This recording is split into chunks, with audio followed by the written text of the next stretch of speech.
Bienvenue dans une autre vidéo des 5 meilleures boissons pour améliorer instantanément la circulation des jambes et le flux sanguin. Si vous avez des problèmes cardiaques, si vous avez déjà eu des caillots sanguins dans vos veines ou vos artères, si vous souffrez d'hypertension artérielle ou de toute autre condition affectant vos vaisseaux sanguins ou votre cœur, cette vidéo vous sera très utile.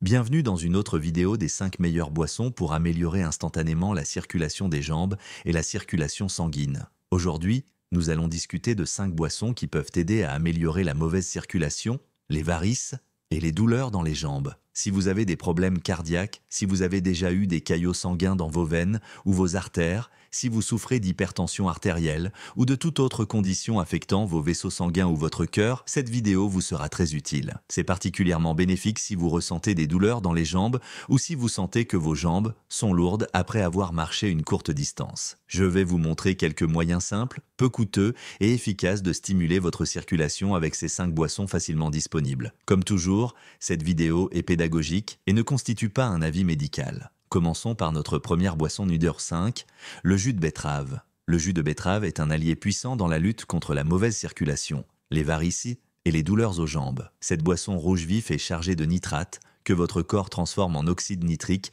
un vasodilatateur clé. Lorsque vous buvez du jus de betterave, les nitrates sont d'abord transformés en nitrites par les bactéries présentes dans la bouche. Ces nitrites sont ensuite convertis en oxyde nitrique dans l'estomac et la circulation sanguine, contribuant ainsi à élargir vos vaisseaux sanguins, donnant au sang plus d'espace pour circuler et stimulant la circulation globale. L'apport quotidien recommandé en jus de betterave se situe entre 8 et 16 onces, soit 240 à 470 ml. Le faire à la maison est super simple. Mélangez simplement les betteraves crues avec un peu d'eau et le tour est joué. Cette boisson simple peut faire des merveilles pour votre santé vasculaire en raison de sa teneur élevée en nitrates. Il est cependant important de prendre conscience de certaines précautions. En tant que vasodilatateur naturel, le jus de betterave peut abaisser votre tension artérielle, ce qui est idéal pour les personnes souffrant d'hypertension artérielle, mais pourrait poser problème pour les personnes souffrant d'hypotension artérielle. Si vous prenez des médicaments contre l'hypertension, vous devrez peut-être ajuster votre dose. Sous surveillance médicale lorsque vous ajoutez du jus de betterave à votre alimentation.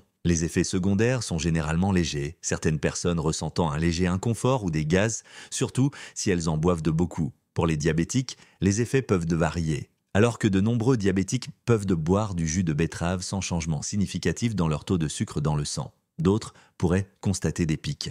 Il est essentiel de surveiller votre propre réponse et de parler à un professionnel de la santé si vous avez des inquiétudes. La boisson suivante est le thé à l'hibiscus numéro 4. Le thé d'hibiscus, connu pour sa couleur rouge vif et sa saveur acidulée, est une boisson puissante qui peut grandement bénéficier à votre circulation. Riche en flavonoïdes comme la quercétine, le thé d'hibiscus agit comme un antioxydant, réduisant le stress oxydatif et l'inflammation, tous deux nocifs pour la circulation. De plus, la quercétine agit comme un vasodilatateur, ce qui signifie qu'elle aide à élargir les vaisseaux sanguins. Cette propriété permet au thé d'hibiscus d'abaisser efficacement la tension artérielle et d'améliorer la circulation. Des études ont montré que la quercétine peut réduire la tension artérielle systolique et diastolique chez les personnes hypertendues, faisant du thé d'hibiscus un choix bénéfique pour ceux qui cherchent à gérer leur tension artérielle naturellement. La dose idéale de thé d'hibiscus est d'environ 1 à 2 tasses par jour. Le préparé est simple. Faire bouillir 8 à 10 oses, 240 à 300 ml d'eau. Ajouter une poignée de pétales de fleurs d'hibiscus et laisser infuser pendant 5 à 10 minutes jusqu'à ce que l'eau prenne une couleur riche. Ce processus garantit que le thé extrait toutes les propriétés bénéfiques de l'hibiscus. Cependant, le thé à l'hibiscus s'accompagne de quelques précautions. Il peut interagir avec les médicaments contre la tension artérielle et le diabète. De plus, en raison de son effet diurétique, il doit être consommé avec modération si vous prenez des médicaments diurétiques pour éviter une perte excessive de liquide. Certaines personnes peuvent également ressentir un léger inconfort gastro-intestinal. Il est préférable de déguster le thé d'hibiscus plus tôt dans la journée, car ses propriétés diurétiques peuvent perturber votre sommeil. Passons à autre chose, la prochaine boisson est le thé à la mélisse numéro 3. Le thé à la mélisse est une boisson apaisante qui peut stimuler et combattre les substances nocives dans votre corps. Les composés bénéfiques de ce thé à l'odeur sucrée, tels que les flavonoïdes et l'acide rosmarinique, agissent en synergie pour améliorer la circulation sanguine. Ils y parviennent en élargissant les vaisseaux sanguins, en diminuant l'inflammation et en protégeant le système circulatoire des dommages causés par les radicaux libres. Pour préparer du thé à la mélisse, utilisez une cuillère à café de feuilles séchées ou 2 cuillères à soupe de feuilles fraîches par tasse. Versez de l'eau bouillante sur les feuilles et laissez infuser pendant 5 à 10 minutes, puis filtrez et dégustez. Vous pouvez en prendre 1 à 3 tasses par jour pour des résultats optimaux. L'ajout de miel ou de citron peut rehausser la saveur. Bien que le thé à la mélisse soit généralement sans danger, soyez prudent si vous prenez des médicaments qui provoquent de la somnolence, car le thé peut augmenter cet effet. Les femmes enceintes doivent également en consommer avec modération. Dans de rares cas, certaines personnes peuvent présenter une légère éruption cutanée. Comme pour tout remède à base de plantes, consultez votre médecin avant de l'intégrer régulièrement à votre routine, surtout si vous avez des problèmes de santé ou si vous prenez des médicaments. Ensuite, au Nethering 2, nous avons du thé à l'ail. Notre prochaine boisson est un autre thé, le thé à l'ail. Cette infusion puissante stimule la circulation et la santé cardiaque en prévenant la formation de caillots sanguins et en abaissant l'hypertension artérielle, ce qui entraîne une meilleure circulation sanguine globale. Les bienfaits de l'ail pour la santé proviennent de composés comme allicin qui agissent de plusieurs manières pour améliorer la santé cardiovasculaire. Ces composés aident à prévenir la formation de caillots sanguins en réduisant l'agglutination des plaquettes, fluidifiant ainsi le sang naturellement. Pour les personnes souffrant d'hypertension artérielle, l'ail peut réduire considérablement les valeurs systoliques supérieures et diastoliques inférieures de plusieurs points. De plus, l'ail peut ralentir le durcissement des artères en réduisant l'accumulation de plaques dentaires et en améliorant la flexibilité des vaisseaux sanguins, ralentissant ainsi la progression de l'athérosclérose. Vous voudrez viser 2 grammes d'ail par jour, que ce soit sous forme de capsule de thé ou simplement en le mangeant. Faire du thé à l'ail est un jeu d'enfant. Faites simplement bouillir de l'eau, ajoutez un peu d'ail et laissez reposer un peu avant de boire. Cependant, il y a quelques points à surveiller avec le thé à l'ail. Il peut interférer avec certains médicaments anticoagulants, en particulier ceux comme la warfarine. Si vous prenez ces médicaments, consultez votre médecin avant d'incorporer le thé à l'ail à votre routine. En ce qui concerne les effets secondaires, vous pourriez avoir des maux d'estomac si vous buvez trop. Et attention, cela pourrait vous donner une odeur d'ail. Certaines personnes apprécient cet arôme d'ail, mais ce n'est peut-être pas le meilleur parfum personnel pour beaucoup d'autres. Avant de révéler notre numéro 1, si vous êtes intéressé par un moyen pratique d'augmenter le flux sanguin pour une meilleure circulation, d'éliminer l'excès de plaques dentaires pour des artères claires et d'équilibrer les niveaux de cholestérol et de tension artérielle, pensez à boire 1 tasse de notre mélange innovant contenant 10 les nutriments les plus puissants de la nature. Pour en savoir plus et bénéficier d'une réduction spéciale, cliquez sur le lien ci-dessous. À la fin de cette vidéo et au numéro 1, nous avons le thé à la queue de cheval. Notre dernière boisson qui est aussi un thé, c'est le thé à la prêle. Cette tisane populaire est riche en flavonoïdes, en antioxydants et en propriétés anti-inflammatoires. Il contient également de la silice qui peut contribuer à renforcer les veines et à améliorer la circulation en stimulant la production de collagène et en rendant les vaisseaux sanguins plus flexibles. La quantité idéale de thé de prêle à consommer est de 1 à 4 grammes par jour. Les composés bénéfiques de ce thé à l'odeur sucrée, tels que les flavonoïdes et l'acide rosmarinique, agissent en synergie pour améliorer la circulation sanguine. Ils y parviennent en élargissant les vaisseaux sanguins, en diminuant l'inflammation et en protégeant le système circulatoire des dommages causés par les radicaux libres. Pour préparer du thé à la mélisse, utilisez une cuillère à café de feuilles séchées ou 2 cuillères à soupe de feuilles fraîches par tasse.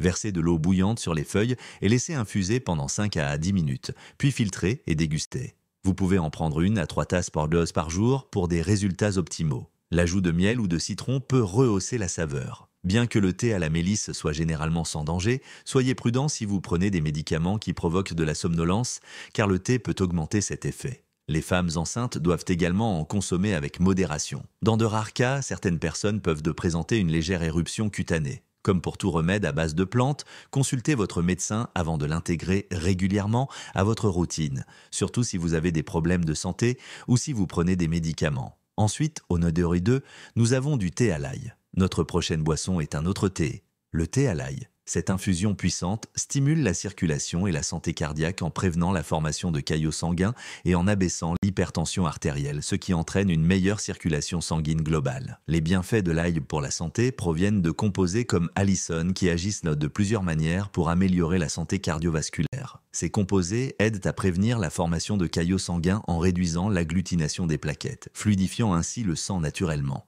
Pour les personnes souffrant d'hypertension artérielle, l'ail peut réduire considérablement les valeurs systoliques supérieures et diastoliques inférieures de plusieurs points. De plus, L'ail peut ralentir le durcissement des artères en réduisant l'accumulation de plaques dentaires et en améliorant la flexibilité des vaisseaux sanguins, ralentissant ainsi la progression de l'athérosclérose. Vous voudrez viser 2 grammes d'ail par jour, que ce soit sous forme de capsule de thé ou simplement en le mangeant. Faire du thé à l'ail est un jeu d'enfant. Faites simplement bouillir de l'eau, ajoutez un peu d'ail et laissez reposer un peu avant de boire. Cependant, il y a quelques points à surveiller avec le thé à l'ail. Il peut interférer avec certains médicaments anticoagulants, en particulier ceux comme la warfarine. Si vous prenez ces médicaments, consultez votre médecin avant d'incorporer le thé à l'ail à votre routine. En ce qui concerne les effets secondaires, vous pourriez avoir des maux d'estomac si vous buvez trop. Et attention, cela pourrait vous donner une odeur d'ail. Certaines personnes apprécient cet arôme d'ail, mais ce n'est peut-être pas le meilleur parfum personnel pour beaucoup d'autres. Avant de révéler notre numéro 1, si vous êtes intéressé par un moyen pratique d'augmenter le flux sanguin pour une meilleure circulation, d'éliminer l'excès de plaques dentaires pour des artères claires et d'équilibrer les niveaux de cholestérol et de tension artérielle, pensez à boire une tasse de notre mélange innovant contenant 10 de les nutriments les plus puissants de la nature. Pour en savoir plus et bénéficier d'une réduction spéciale, cliquez sur le lien ci-dessous. À la fin de cette vidéo et au numéro 1, nous avons le thé à la queue de cheval. Notre dernière boisson qui est aussi un thé est le thé à la prêle. Cette tisane populaire est riche en flavonoïdes, en antioxydants et en propriétés anti-inflammatoires. Il contient également de la silice qui peut contribuer à renforcer les veines et à améliorer la circulation en stimulant la production de collagène et en rendant les vaisseaux sanguins plus flexibles. La quantité idéale de thé de prêle à consommer est de 1 à 4 grammes par jour. Pour le préparer, faites simplement bouillir de l'eau, ajoutez la prêle et laissez infuser. Il y a cependant quelques précautions importantes à prendre en compte. Les femmes enceintes et allaitantes devraient éviter le thé à la prêle en raison de sa teneur en silice. De plus, le thé de prêle a des propriétés diurétiques, ce qui signifie qu'il peut interagir avec des médicaments ayant des effets similaires. Les effets secondaires peuvent inclure des réactions allergiques ou une irritation gastro-intestinale. Voilà les 5 boissons qui peuvent améliorer la circulation des jambes et la circulation sanguine. Il est important de comprendre que le traitement des problèmes de circulation nécessite plus que la simple consommation quotidienne d'une tasse de thé à l'ail ou de prêle. Bien que ces thés puissent soutenir la circulation, ils ne constituent pas des solutions autonomes. Une mauvaise circulation se développe généralement sur de nombreuses années en raison d'habitudes de vie malsaines, notamment une mauvaise alimentation, un manque d'exercice régulier et un excès de poids ou l'obésité. Pour réellement améliorer votre circulation, vous devez adopter un mode de vie plus sain. Cela signifie avoir une alimentation équilibrée, rester physiquement actif, maintenir un poids santé et éviter de fumer et de consommer trop d'alcool. Gérer le stress et l'anxiété, ainsi que garantir un sommeil adéquat sont également essentiels. En contrôlant les facteurs de risque tels que l'hypertension artérielle, l'hypercholestérolémie et le diabète, vous pouvez améliorer considérablement votre circulation. Par exemple, la gestion du diabète peut prévenir les dommages aux vaisseaux sanguins causés par une glycémie élevée, améliorant ainsi la circulation sanguine globale. Ainsi, même si le jus de betterave et les thés sont bénéfiques, ils devraient faire partie d'une stratégie plus large, incluant des changements de mode de vie pour traiter et améliorer efficacement la mauvaise circulation. N'oubliez pas de consulter notre supplément recommandé et d'obtenir votre plan de régime anti-inflammatoire gratuit pour améliorer la circulation sur le lien ci-dessous. Si vous avez apprécié cette vidéo, aimez, partagez et abonnez-vous et cliquez sur les notifications pour ne jamais manquer une vidéo. La prochaine vidéo à regarder est 7 nutriments pour éliminer la plaque de calcium de vos artères.